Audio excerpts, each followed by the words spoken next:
Hello everyone, welcome back to this channel. I am Diksha. So, as we know in previous lectures, in previous videos, we are talking about era of one party dominance, where we talked about establishment of democracy in India after independence. We talked about the nature of Congress dominance. Then we talked about Congress's social and ideological collision, right, where we discussed about the nature of the Congress party. Then we discussed about tolerance and management of factions, that what kind of factions were there, how to manage with them, and what kind of tolerance policies were there from different political groups, right? So this is what we discussed. We talked about different ideological clashes within the party and how they are being managed, उनको कैसे manage किया गया, कांग्रेस ने किस तरीके से अपनी पूरी पार्टी को लीड किया, कौन सी उसकी अप्रोच थी, एक्सट्रीम लेफ्ट या एक्सट्रीम राइट ना होकर सेंट्रिस्ट अप्रोच उसको बोला गया. So this is what we discussed in our previous topic. Now let us talk about our new topic, that is emergence of opposition party. कि जो opposition party है उसका इमरजेंस कैसे होता है, right? So let us discuss about that. See, emergence of opposition party means opposition party का बनना. क्या हमें ये लगता है कि ओपोजिशन जो है वो कभी एग्जिस्ट ही नहीं करती थी? क्योंकि हम क्या देख रहे हैं पहले तीन इलेक्शंस में, that is general election of 1952, 1957 and 1962 में हम देख रहे हैं कि हार्डली कोई ऐसी ओपोजिशन पार्टी है या ऐसा कोई स्ट्रॉन्ग ओपोजिशन है जो कि सामने आ रहा है, राइट? तो हमें क्या लग रहा है, हमें इट सीम्स टू बी कि ओपोजिशन एग्जिस्ट नहीं करती है, but in real opposition was there. और ओपोजिशन जो है वो आज से या उस टाइम से 1952 के बाद से नहीं है, 1952 के काफ़ी पहले से हमें ओपोजिशन पार्टी की एग्जिस्टेंस हमारी सोसाइटी में मिलती है या हमारी पॉलिटिकल स्ट्रक्चर में मिलती है. क्लियर? जैसे हम इसका एग्जाम्पल ऐसे ले सकते हैं कि 1952 के जो जनरल इलेक्शंस हुए थे उनका जब रिजल्ट आया तो हमने काफ़ी सारी ओपोजिशन पार्टीज़ को देखा. जैसे हमने देखा था, इफ़ यू रिमेंबर, सीपीआई जो है, Communist party of India, that was also there. CPI आई थी जो सेकंड लार्जेस्ट पार्टी थी, that is with 16 seats in the Lok Sabha. 16 seat के साथ आई थी हमारी this CPI. So that is showing the vibrant opposition parties, diverse and vibrant opposition parties of India, right? तो ऐसा नहीं है कि सिर्फ हमारे पास कांग्रेस ही एग्जिस्ट करती थी. Congress was the leading party और we can say the biggest party of the time, right? Because of several reasons. वो रीजंस हम ऑलरेडी डिस्कस कर चुके हैं कि कांग्रेस पार्टी क्यों एग्जिस्टेंस में थी, क्यों इतने लंबे समय तक उसका डोमिनेंस रहा. जैसे लेगेसी ऑफ पार्टीशन, या हम कह सकते हैं प्रोमिनेंट लीडर्स वर देयर, या फिर charismatic aura, charismatic nature of the leaders. तो ये सब हम ऑलरेडी डिस्कस कर चुके हैं. These were the several reasons behind the existence of Congress for a long time or dominance of Congress for a long time. But otherwise there was an opposition, there was multiple opposition parties at that time. But यहाँ पर हम क्या देख रहे हैं, even then India had a larger number of diverse and vibrant opposition parties than many other multi-party democracies. जो हमारी world wide जितनी भी डेमोक्रेटिक कंट्रीज हैं वहाँ पर मल्टी पार्टी पॉलिटिक्स जहाँ पर देखी जाती है, उनके कंपैरेटिव इंडिया के पास काफ़ी सारी ओपोजिशन पार्टीज थी. दो द फैक्ट इज कि ओपोजिशन पार्टी जो थी वो स्ट्रॉन्ग ज़्यादा नहीं थी, लेकिन इन ओपोजिशन पार्टीज़ की इमरजेंस आएगी. इमरजेंस कब आएगी? 1960s में आएगी, राइट? और 1970s में आएगी. 1960s और 70s में ये जो पार्टीज़ हैं ये इमर्ज होकर आएंगी बाहर, जब एक इंस्टेबिलिटी क्रिएट होगी, पॉलिटिकल इंस्टेबिलिटी इंडिया में आएगी. And in our upcoming chapters और in our upcoming topics we are going to discuss in detail कि किस तरीके से ओपोजिशन पार्टी यहाँ पर रोल प्ले करेगी, राइट? तो 60s और 70s में हमें स्ट्रॉन्ग ओपोजिशन पार्टीज इमर्ज होती हुई दिखेंगी. बट ऐसा नहीं है कि ओपोजिशन पार्टी 1950s में नहीं थी. इवन इंडिपेंडेंस से पहले भी कुछ ऐसी पॉलिटिकल पार्टीज थी जो कि इंडिया से अलग हो चुकी, जो कि कांग्रेस से अलग हो चुकी थी, राइट? तो there were multiple party system at that time as well. So we can say that all these opposition parties succeeded in gaining only a token representation in the Lok Sabha.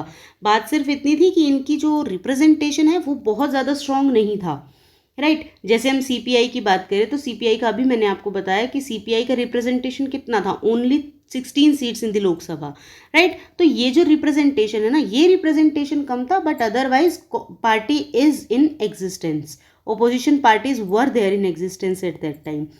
So these parties offered a sustained and often principled criticism of policies and practice the Congress party. अब ये parties काम क्या करती थी? Obvious है कि opposition party का होना बहुत ज़्यादा ज़रूरी होता है एक डेमोक्रेसी में, क्योंकि ओपोजिशन पार्टी अपने रोल प्ले करती है। जैसे देखो, जब हम डेमोक्रेसी की बात करते हैं ना, तो डेमोक्रेसी में हमारे पास जितना ज़्यादा स्ट्रॉन्ग रोल होता है रूलिंग पार्टी का, उससे ज़्यादा स्ट्रॉन्ग रोल होता है ओपोजिशन पार्टी का। See for instance in today's context we talk, आज जो हमारी प्रेजेंट गवर्नमेंट है, it is not going to tell you that what are the loopholes in their system. उनके सिस्टम में क्या लूप होल्स हैं, कहाँ करप्शन हो रही है, कहाँ किस तरह की मेल प्रैक्टिसेस हो रही है। That particular party is not going to tell you, this is not going to give you the detailed explanation.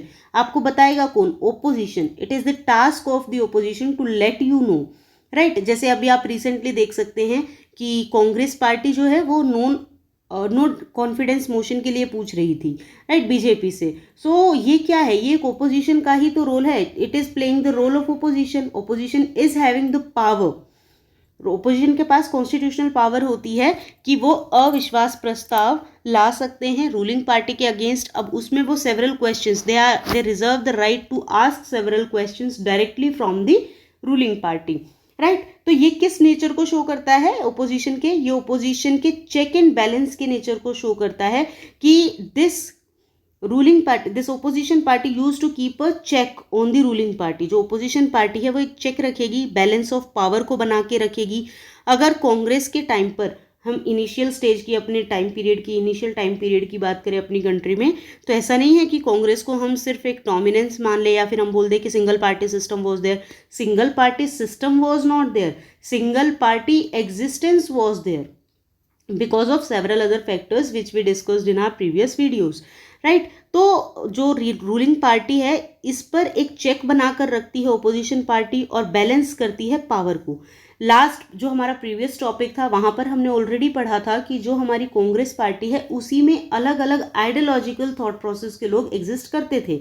So what we can say कि कांग्रेस पार्टी के लिए, initial Congress party when it was in the era of Nehru, और we can से 1952 to 67 elections जो हैं, यहाँ पर हमने क्या देखा? यहाँ पर हमने देखा कि कांग्रेस के अंदर ही ओपोजिशन एग्जिस्ट करती थी, right. Ideological conflicts were there but they use to resolve within the party only. Party को छोड़कर नहीं जा रहे थे, पार्टी के अंदर ही उन सिस्टम्स को रिजॉल्व कर रहे थे, उन प्रॉब्लम्स को रिजॉल्व कर रहे थे।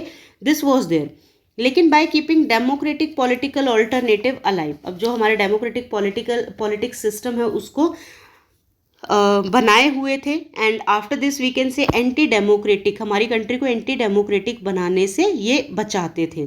तो ओपोजिशन का जो मेन रोल होता है, ओपोजिशन का मेन रोल होता है बैलेंस करना पावर को, एक चेक रखना रूलिंग पार्टी पर, और तीसरा एंटी डेमोक्रेटिक नेचर को दिस डेमोक्रेटिक नेचर को बनाए रखना और प्रिवेंट करना कि कोई भी जो पार्टी है वो एंटी डेमोक्रेटिक बन जाए। क्लियर? अब इसमें एक बहुत इंपॉर्टेंट चीज़ जो निकल कर आती है, वो बहुत इंपॉर्टेंट चीज़ ये है कि what we can say here that these parties also groomed the leaders who were to play a crucial role in the shaping of our country. अब यहाँ पर हमें बहुत सारे ऐसे प्रोमिनेंट लीडर्स भी मिलते हैं ओपोजिशन पार्टी में, एज वेल एज आपकी जो रूलिंग पार्टी है उसमें बहुत सारे ऐसे प्रोमिनेंट लीडर्स मिलते हैं जो कि ग्रूम करके आए हैं, और वी कैन से कि जो सारी सिचुएशन जानते हैं इंडिया की, and they played a very important and significant role in shaping the nation, right. तो दैट वॉज देयर। अब देखो हमने क्या समझा? हमने समझा कि ओपोजिशन थी या नहीं थी? Then the answer is yes, opposition was there in existence. For example, CPI was there and other parties were also there in existence, right. State parties थी, कुछ national parties थी, they were there in existence. 1952 के जब हम general elections पढ़ रहे हैं तो उस टाइम पर हम डिफरेंट पार्टीज का एग्जिस्टेंस देखते हैं। Clear? So different parties were there in existence at that time, और we can say multiple party system was there in India.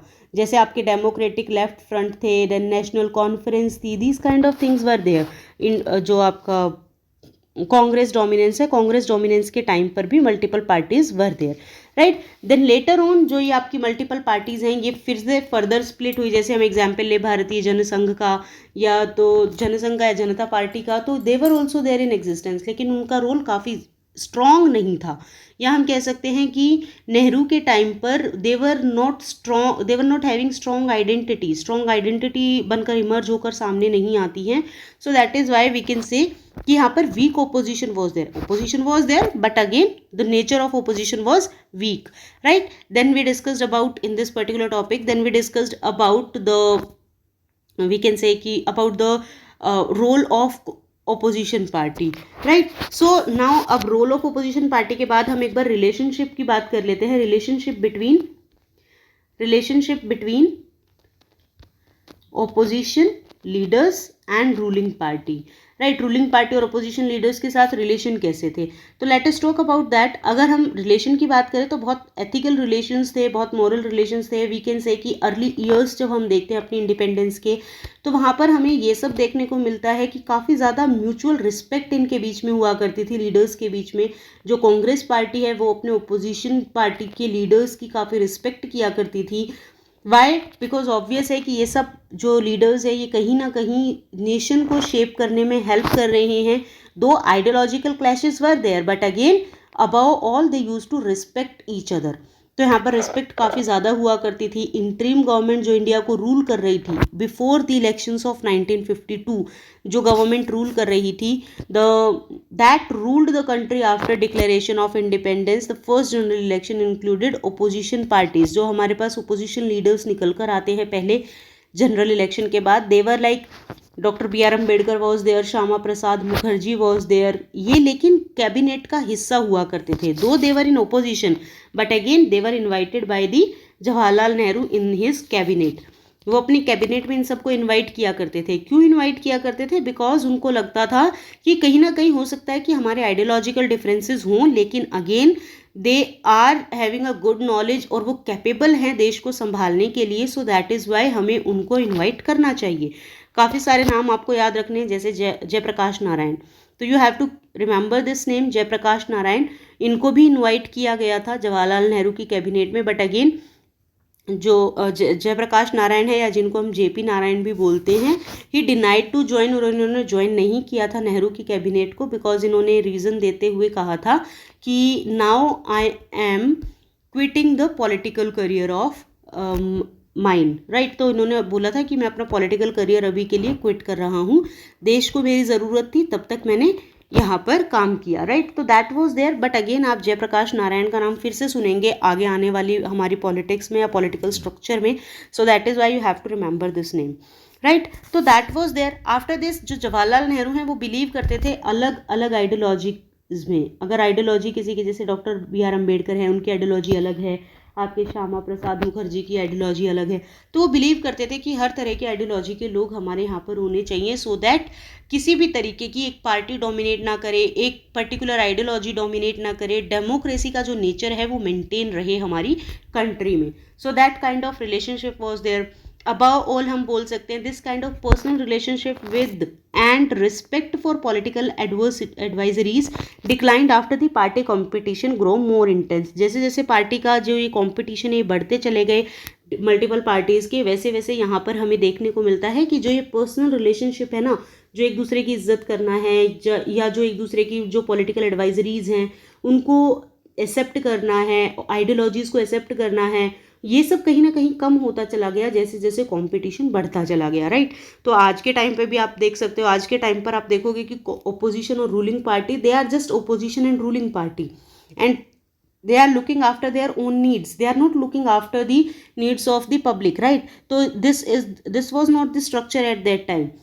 वहाँ पर उस टाइम पर कांग्रेस पार्टी का क्या रहा करता था, सोचने का तरीका या आइडियोलॉजी जो थी उनकी सिंपल थी एंड बहुत ही ज़्यादा वी कैन से कि स्ट्रेट फॉरवर्ड देवर, कि if you are in need of the nation then you will be invited by the Congress party. That is up to you whether you want to join the party or not, or whether you want to join the cabinet or not. तो that was there. इसीलिए जवाहरलाल नेहरू के cabinet को rainbow cabinet भी बोला जाता था, because multiple opposition parties से वहाँ पर लीडर्स को इन्वाइट किया जाता था and they were part of cabinet. They use to give their advice, they use to give their say वो अपना से दिया करते थे, अपनी बातें रखा करते थे एंड उनकी बातों को एक मीनिंग दिया जाया करता था, राइट। तो अगर हम कंक्लूजन की बात करें तो कंक्लूजन में हमें समझ आता है कि दस the first phase of democratic politics in India was quite unique. अब यहाँ पर हमें देखने को मिलता है कि इन सब के चलते हमें अपनी जो पहली पॉलिटिकल स्ट्रक्चर मिलता है, पहली डेमोक्रेटिक पॉलिटिक्स मिलती है हमारी कंट्री की, वो काफ़ी यूनिक मिलती है। The inclusive character of national movement led by Congress enabled it to attract different sections, groups and interests, making it a broad based social and ideological coalition। तो यहाँ पर हम देख सकते हैं कि हमारी जो कांग्रेस पार्टी है वो सिर्फ एक आइडियोलॉजी नहीं है, यहाँ पर वो क्या दिख रही है, यहाँ पर हमें अलग अलग सेक्शंस की, अलग अलग ग्रुप्स की, अलग अलग इंटरेस्ट मेकिंग आइडियोलॉजीज का एक कॉलिजन दिख रहा है। It was an collision of, collision किस चीज़ का था, collision, this was an collision of social and ideology, ideology का और सोशोलॉजी का एक कॉलिजन था, जहाँ पर आप सोशल ग्राउंड्स पर और आइडियोलॉजिकल ग्राउंड्स पर अलग अलग बैकग्राउंड से अलग अलग थॉट प्रोसेस के लोगों को एक साथ लेकर आ रहे हो, right. So that was there. अगर हम बात करें कि the key role of Congress in freedom struggle this gave it a head start over others as the ability of Congress to accommodate all interest. अब यहाँ पर देखो कांग्रेस की एक बहुत अच्छी एबिलिटी उस टाइम पर क्या थी कि कांग्रेस हर एक एस्पिरेंट की डिमांड को समझना चाहता है, पॉलिटिकल पावर को समझना चाहता है, किसी के भी इंटरेस्ट को नेग्लेक्ट नहीं करना चाहता है, किसी के डिमांड को नेग्लेक्ट नहीं करना चाहता है। सो दैट इज़ वाई दस Congress dominance constitutes only one phase. अब हम यहाँ पर देखेंगे कि कांग्रेस एक फेज में आएगी, आने के बाद फिर से इसमें कहीं ना कहीं देखो हर एक चीज़ का एक ग्राफ होता है, आप इसको अपनी पर्सनल लाइफ में भी अप्लाई कर सकते हो। One graph is there, it is applicable everywhere, this kind of graph, right. Basically हम जीरो से स्टार्ट करते हैं कोई भी चीज़, हम धीरे धीरे धीरे धीरे उस पर इंक्रीज करते हैं एंड एक आपका पीक पॉइंट या फिर हम कह सकते हैं आपका हाईएस्ट पॉइंट आता है, पीक पॉइंट आता है, this is your peak point. और पीक पॉइंट के बाद फिर से डिक्लाइन होना शुरू होते हैं, क्लियर। अब ये डिक्लाइन होकर एक टाइम ऐसा आता है कि जब ये जीरो पर आएगा, यहाँ पर स्टैग्नेशन पॉइंट चल रहा है कि जैसे हो आप वैसा ही चल रहा है, देन आफ्टर दैट वो नेगेटिव जाके फिर से उभरता है, अगर कोई संभल जाता है तो फिर से जीरो से स्टार्ट करता है, जीरो से स्टार्ट करने के बाद एफर्ट्स पुट करके फिर से एक पीक पॉइंट आता है, स्टेग्नेशन पॉइंट आता है, देन अगेन एक वो जो पीक पॉइंट है, सैचुरेशन पॉइंट है, वो कंप्लीट होने के बाद फिर से किसी भी स्फीयर में हम फिर से गिरने लग जाते हैं। So same is applicable to the political parties as well. जो हमारी कांग्रेस पार्टी है, कांग्रेस पार्टी में भी हमने इसी ग्राफ को देखा कि कांग्रेस पार्टी जो जीरो से स्टार्ट कर रही है वो एक पॉइंट पर आकर पीक पॉइंट पे चलती है। ये पीक पॉइंट कौन सा है, this peak point and stagnation point is from 1952 to 1967 और we can say before this 1967 से पहले ही हमें काफ़ी सारी पॉलिटिकल इंस्टेबिलिटीज़ अपनी कंट्री में देखी थी, राइट। तो ये एक स्टैगफ्लेशन पॉइंट दिख रहा है, बट 1960s और अर्ली 60s में ये डिक्लाइन फेज स्टार्ट हो जाता है, जहाँ पर उतार चढ़ाव कांग्रेस पार्टी के चलेंगे, राइट। तो उतार चढ़ाव चलने के बाद कांग्रेस पार्टी जो है वो अलग अलग फेज में डिवाइड हो गई है कि यहाँ पर कांग्रेस पार्टी एक काफ़ी अच्छे डोमिनेंस में है, उसके बाद डिक्लाइन होगा, डिक्लाइन होने के बाद कुछ शायद कहीं ना कहीं हमें देखने को मिलेगा कि गिरावट है इसके ग्राफ में।